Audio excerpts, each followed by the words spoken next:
दोस्तों, जब भी किसी मेडिकल स्टोर पे जाते हैं तो वहाँ पे एक रेफ्रिजरेटर जरूर होता है, या बोलना चाहिए देसी भाषा में एक फ्रिज होता है। तो कुछ दवाइयाँ वो फ्रिज में रखते हैं। इस वीडियो में हम जानेंगे कि वो कौन सी दवाइयाँ होती हैं जो कि सिर्फ और सिर्फ फ्रिज में रखी जाती हैं, या उनको आप नॉर्मल टेम्परेचर पे नहीं रख सकते। तो इन सब जानकारी को जानने के लिए वीडियो को पूरा देखें। तो शुरू करते हैं। दोस्तों, जाहिर सी बात है, फ्रिज में बहुत सी चीज़ों को स्टोर किया जाता है। तो दवाइयों के अलावा भी ह्यूमन ऑर्गन्स, ब्लड, कुछ बायोकेमिकल्स, कुछ बायोलॉजिकल प्रोडक्ट्स, इन सब को भी स्टोरेज किया जाता है। ठीक है, लेकिन वो केस अलग होता है, वो कंडीशन अलग होती है।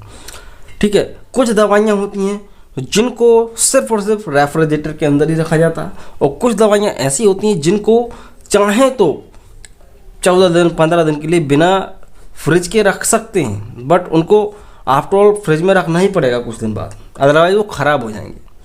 तो शुरू करते हैं आप दोस्तों। सबसे पहली चीज़ तो यह है कि किस चीज़ को फ्रिज में रखा जाएगा। तो जितने भी फ्रिज के अंदर होती हैं इंजेक्शन्स होते हैं ज़्यादातर, तो वैक्सीन्स जितने भी होते हैं उनको रेफ्रिजरेटर में ही रखा जाएगा। जाहिर सी बात है, वैक्सीन्स किसी भी तरह का टीका हो, इवन टिटनेस का भी वैक्सीन है, तो उसको आपको फ्रिज के अंदर रखना होगा। फ्रीजर में नहीं रखना, बट जो भी टेम्परेचर है उस पर रखना, फ्रीजर में नहीं रखना। तो सारे वैक्सीन हो, BCG का, टाइफॉइड का, किसी भी चीज़ का, टिटनेस का, ये सब इसी में रखे जाएंगे। OPV सब फ्रिज में रखा जाएगा। इवन वैक्सीन के अलावा बात की जाए, इंसुलिन्स, जितने भी इंसुलिन प्रिपरेशंस होती हैं, इंजेक्शन्स होते हैं, चाहे वो पेन हो चाहे कोई भी हो, इंसुलिन का इंजेक्शन फ्रिज में रखा जाएगा। ठीक है, यहाँ पे टिटनेस का एक बताना भूल गया कि वैक्सीन्स में आता है टिटनेस, लेकिन टिटनेस का इंजेक्शन आपने देखा होगा आजकल कई लोग जो छोटे ग्रामीण एरिया में देखते हैं वो अपने बैग में पटा के रखते हैं, जो कि सही नहीं है। ठीक है, हालांकि टिटनेस का इंजेक्शन ख़राब नहीं होगा, बट उसकी एफिकेसी ख़त्म हो जाती है, वो कोई काम का नहीं बचता है। ठीक है, तो ये भी आप हमेशा याद रखो कि टिटनेस को बहुत हल्के में लेते हैं। टिटनेस का इंजेक्शन आदमी फ्रिज में नहीं रखता। ठीक है, ज़्यादातर ओपनली ही रखते हैं, बट उसको भी रेफ्रिजरेटर में रखना पड़ता है एक नियमित टेम्परेचर पे। तो बात कर रहे थे इंसुलिन की, तो इंसुलिन में सारे ही इंसुलिन को अपन फ्रिज में रखेंगे। ठीक है, एक इंजेक्शन होता है दोस्तों, विक्टोजा इंजेक्शन। ये डायबिटीज़ का, ये डायबिटीज़ टाइप 2, जिसमें होता है क्या है, लिराग्लुटाइड होता है। ये भी फ्रिज में ही रखा जाता है।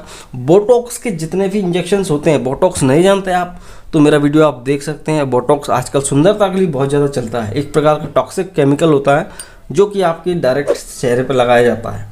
अगर कहीं पे कोई बोटॉक्स बिक रहा है या कोई डॉक्टर लिख रहा है तो उसको वो फ्रिज में ही रख के बेच सकता है। ठीक है, तो बोटॉक्स भी फ्रिज में रखे जाते हैं।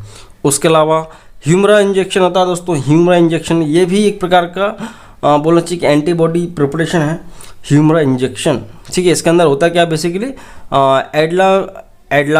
एडालीमुमेब। ठीक है, तो डिफ़िकल्ट नाम है, एकदम से मुँह पे नहीं आ पाते हैं। तो एडालीमुमेब ये इसके अंदर होता है। कई बार हाथ पैरों में, बॉडी में कहीं पे स्वेलिंग आ जाती है, तो उसके लिए तब ये लिखा जाता है एडालीमुमेब। तो ये इंजेक्शन भी आपको, जितने भी एंटीबॉडीज़ के जो भी इंजेक्शन्स होते हैं वो भी फ्रिज में ही रखना पड़ते हैं। बट नॉर्मली ये इंजेक्शन बहुत कम यूज़ होते हैं, तो बहुत कम आपको रेफ्रिजरेटर में देखने को मिलेंगे, हर मेडिकल स्टोर पर नहीं होते हैं। उसके अलावा एक और इंजेक्शन आता है दोस्तों, जो कि एक प्रकार का डायबिटीज़ का, ये वाइटा इंजेक्शन आता है, वाइटा। ठीक है, ये भी आपको देखने को मिल जाएगा फ्रिज के अंदर। ये भी एक प्रकार का इंसुलिन का ही इंजेक्शन है। ठीक है, और एक और आता है दोस्तों, कवरजेट। ठीक है, कवरजेट ये इंजेक्शन भी बहुत ज़्यादा फ्रिज में रखा जाता है। जहाँ पे कोई भी एंड्रोलॉजिस्ट, सेक्सोलॉजिस्ट होता है, यहाँ पे कोई प्रैक्टिस कर रहा होता है, तो उसके आसपास के मेडिकल स्टोर पे ये देखने को मिल जाएगा। अभी जो कवरजेट इंजेक्शन जो है, ये बेसिकली क्या है, एक ब्रांड नेम है, नाम इसी से जाना जाता है, लेकिन इसके अंदर होता क्या है, एल्प्रोलास्टिडिल। इसके अंदर होता है क्या, एल्प्रोलास्टिडिल, जो कि पेनिस में ही लगाया जाता है डायरेक्ट। इरेक्टाइल डिस्फंक्शन है कि प्रॉब्लम होती है कई लोगों में, तनाव नहीं होता लिंग में, तो उस तनाव को मेंटेन करने के लिए, तनाव जो पीनियल मसल्स होती हैं उनमें ब्लड फ्लो को इंक्रीज़ करने के लिए एक इंजेक्शन लगता है, जिसके अंदर क्या होता है, एल्प्रोस्टाडिल, जो कि कवरजेट के नाम से आता है। ये भी रेफ्रिजरेटर में रखा जाता है। इस इंजेक्शन को रेफ्रिजरेटर से निकाल के डायरेक्ट लिंग के अंदर, लिंग में ही इसको इंजेक्ट किया जाता है। ठीक है, इंट्रामस्कुलर लगाया जा सकता है। ठीक है, तो ये हो गया कुछ इंजेक्शंस। बात करें कुछ टैबलेट्स को भी रखना पड़ता है फ्रिज के अंदर, जैसे कि कुछ एंटी कैंसर की दवाइयाँ होती हैं। टैबलेट्स की बात कर रहे हैं तो एल्क्रेन टैबलेट आती है जो कि एक एंटी कैंसर की दवाई है, मतलब कि कैंसर की दवाई है, एंटी कैंसर दवाई है। इसके अंदर होता है दोस्तों मेलफलेन। ये जो मेलफलेन इंजेक्शन है, एक प्रकार से इंजेक्शन और टैबलेट फॉर्म में आता है, तो इसको भी रेफ्रिजरेटर में रखना होता है। दूसरा आता है दोस्तों यहाँ पे बेपेसिड के अंदर होता है इटोपोसाइड, ठीक है। ये कैप्सूल के फॉर्म में होता है। ये हॉकिंग लाइफोम एक बीमारी होती है, उसमें चलता है हॉकिंग्स लाइफोम, ठीक है, लाइफोमा, उसमें इसको लिखा जाता है।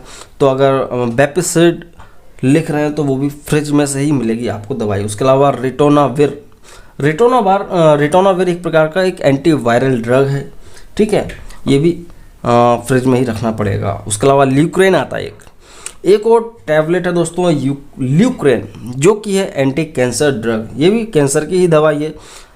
तो इसके अंदर क्या होता है, बेसिकली क्लोरामब्यूसल होता है, क्लोरामब्यूसल। ये कभी हाल ही में मैंने एंटी कैंसर ड्रग्स का पूरा क्लासिफिकेशन बनाया है, उसमें ये सब वीडियो आपको देखने को, ये सारी दवाइयाँ आपको देखने को मिल जाएंगी, तो आप चाहो तो उसको भी देख लेना। तो ल्यूक्रेन के अंदर होता है क्लोरामब्यूसल, जो कि कैंसर की दवाई है, ये भी फ्रिज में रखना पड़ती है, ठीक है। तो इंजेक्शन हो गए, टैबलेट्स हो गए। उसके अलावा कुछ आई ड्रॉप्स, ईयर ड्रॉप्स, ये आई ऑइंटमेंट्स, ये भी कुछ रखना पड़ते हैं। जैसा कि एजिथ्रोमाइसिन का कोई अगर आई ऑइंटमेंट है एजिथ्रोमाइसिन का, तो उसको फ्रिज में ही रखना पड़ेगा, ठीक है, अदरवाइज वो नॉर्मल टेम्परेचर पे ख़राब हो जाएगा। तो एजासाइड करके बहुत ज़्यादा कॉमन है, एक प्रोडक्ट आता है एजासाइड, ये फ्रिज में देखने को मिल जाएगा आपको, ठीक है। क्लोरामफेनिकोल का कैप्सूल भी आते हैं, ये भी आपको फ्रिज में ही रखना पड़ेंगे। हालांकि क्लोरामफेनिकोल एक अच्छा एंटीबायोटिक है जो कि आंखों के इन्फेक्शन में चलता है। इसका आई ड्रॉप भी आता है, आई ऑइंटमेंट भी आता है, इवन इंजेक्शन वगैरह भी आते हैं, टैबलेट वगैरह भी आते हैं। तो जो आपने देखा होगा अधिकतर कि जो परचूनी की दुकान होती है, किराने की दुकान होती है, वो लोग रखते हैं इस तरह का कोई कैप्सूल जो आंखों में डायरेक्ट लगाया जाता है, उसको भी फ्रिज में ही रखा जाता है अच्छी क्वालिटी मेंटेन करने के लिए।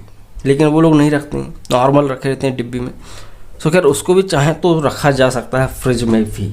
एक और आई ड्रॉप होता है लेटोप्रोस्ट के नाम से ज़्यादातर देखने को मिल जाएगा। इसके अंदर क्या होता है, लेटनोप्रोस्ट होता है, ये भी एक अच्छा ऑप्थेल्मिक सॉल्यूशन होता है। इसको भी आंखों में ही डाला जाता है, बट इसको भी फ्रिज में ही रखा जाएगा, नॉर्मल टेम्परेचर पे नहीं रख सकते लेटनोप्रोस्ट को। उसके अलावा दोस्तों कुछ इंटरफेरॉन्स होते हैं, ये एक प्रकार के हार्मोनल ड्रग्स होती हैं, इनको भी फ्रिज में रखा जाता है। जैसे कि फेगेसिस आता है, फोर्टियो आता है और रेविफ आता है, ये सब फ्रिज में रखे जाते हैं, ये हार्मोनल इंजेक्शंस। उसके अलावा कुछ एंटीबायोटिक्स की प्रिपरेशंस भी होती हैं, या बोलना चाहिए सिरप्स होते हैं, इनको भी कोशिश ये की जाती है कि फ्रिज में रखा जाए, बट बल्क में आते हैं, इतना ज़्यादा आता है कि उसको फिर नॉर्मल टेम्परेचर पे रखा जाता है। फिर उसको यही कि भाई गर्म चीज़ों से बचाना रहता है, जैसे कि एमोक्सिसिलिन हो गया, अपना एरिथ्रोमाइसिन हो गया, एग्यूमेंटिन, ये सारे जो सिरप्स होते हैं एंटीबायोटिक्स के, ये सब को भी फ्रिज में रखा जा सकता है, ठीक है। उसके अलावा फिनार्गन बहुत ज़्यादा कॉमन है, फिनार्गन का सिरप आता है जो, वो भी प्रोमेथाजिन होता है जिसके अंदर, उसको भी फ्रिज में रखा जा सकता है, ठीक है। इन सब के अलावा इंजेक्शन, टैबलेट, आई ड्रॉप्स हो गए, सब हो गए। उसके अलावा कुछ अदर मेडिसिन होती हैं जिनको किसी क्लास में नहीं रख सकते, बट उनको रखना पड़ता है। जैसे कि कुछ होती हैं सपोजिटरीज। अब सपोजिटरीज क्या होते हैं भाई, देखो इनको रेक्टल एरिया में लगाना होता है, ठीक है, डायरेक्ट रेक्टल कैविटी में इसको डालना रहता है, और ये बॉडी के टेम्परेचर में आते से पिघल जाती हैं। तो जितनी भी सपोजिटरीज हैं, वो कोई भी सपोजिटरी हो सकती है, उनको फ्रिज में ही रखना पड़ेगा, तभी वो सॉलिड स्टेट में रहेगा, ठीक है। तो उसके अलावा फॉस्टर टैबलेट आती है, वो भी पल्मोजाइम नेबुलाइजर, जिसके अंदर क्या होता है, अल्फा डोर्सनासा होता है। पल्मोजाइम नेबुलाइजर नेजल ड्रॉप होता है एक प्रकार का, इसको भी फ्रिज में ही रखना पड़ता है, ठीक है। म्यूज यूरिथ्रल सपोजिटरी, ये सपोजिटरी यूरिथ्रा में डाली जाती है, इसको भी फ्रिज के अंदर रखना रहता है। म्यूज के नाम से आता है, इसका ब्रांड नेम है म्यूज, ठीक है। होता क्या है इसके अंदर, एल्पोस्ट्राडिल ही होता है इसके अंदर भी, ठीक है। तो इनको भी 14 दिन तक अपन चाहे तो रूम टेम्परेचर पर रख सकते हैं, बट फिर भी कोशिश ही की जाती है कि आप फ्रिज में रखो तो ज़्यादा दिन तक आपकी चीज़ चलेगी, ठीक है। रापाम्यून जिसके अंदर होता है सिरोलिमस रापाम्यून, इसको भी फ्रिज में रखा जाता है। एक और दोस्तों मियाकेल्सिन नेज़ल स्प्रे, जिसके अंदर होता है कैल्सिटोनिन। ये भी एक प्रकार का हार्मोनल नेज़ल स्प्रे है, ठीक है। तो इसको भी फ्रिज में ही रखा जाएगा, ठीक है। और नोवारिंग है, नोवारिंग बहुत सुना होगा आपने, नोवारिंग करके, इस पर तो मैं अलग से एक वीडियो बनाऊंगा। नोवारिंग, अगर नोवारिंग बिक रहा है तो वो फ्रिज में रख कर ही बिकेगा, क्योंकि नोवारिंग एक रिंग होता है जो कि वेजाइना के अंदर इंसर्ट किया जाता है। एक प्रकार का कॉन्ट्रासेप्शन का एक मेथड है जो कि वेजाइना के अंदर इंसर्ट करना है, तो वो जो डिवाइस है उसको फ्रिज में ही रखा जाता है, ठीक है। अदरवाइज़ वो ख़राब हो जाता है। कुछ एंटीबायोटिक्स के लिक्विड्स होते हैं उनको फ्रिज में रख सकते हैं, या कुछ क्रीम्स होती हैं, ठीक है, कुछ स्टेरॉइडल क्रीम्स या एंटी फंगल क्रीम्स, उनको भी फ्रिज में ही रखा जाता है, ठीक। तो ये सब है दोस्तों जो दवाइयाँ, इनसे पूरा फ्रिज भर जाता है, ठीक है। तो आई होप आप समझ गए होंगे कि फ्रिज में कौन कौन सी दवाइयाँ रखी जाती हैं, ठीक है। और फ्रिज में चाहे तो ORS का जो घोल आ रहा है आजकल, फ्रूटी वगैरह टाइप में आता है, वो भी रख सकते हैं। पानी की बोतल रख सकते हैं, आइस क्यूब रख सकते हैं, आइस पैक रख सकते हैं, बहुत सी चीज़ें और हो सकती हैं। एनर्जी ड्रिंक्स रख सकते हैं, तो वो अलग चीज़ें होती हैं, ठीक है। वीडियो अच्छा लगा तो लाइक कर सकते हैं। अगर आप हमारे चैनल पर नए हैं तो चैनल को सब्सक्राइब करो, फ्री होता है, ज़रूर से सब्सक्राइब करें, जिससे आपको ऐसे ही मेडिकल वीडियोस मिलते रहेंगे जो कि काम आएंगे आपके। तो प्लीज़ से सब्सक्राइब करें। आप दिख रहे थे ज्ञानी द मेडिकल चैनल, मैं हूं शिवम। तो मैं मिलता हूं अगले वीडियो में। जय हिंद, वंदे मातरम।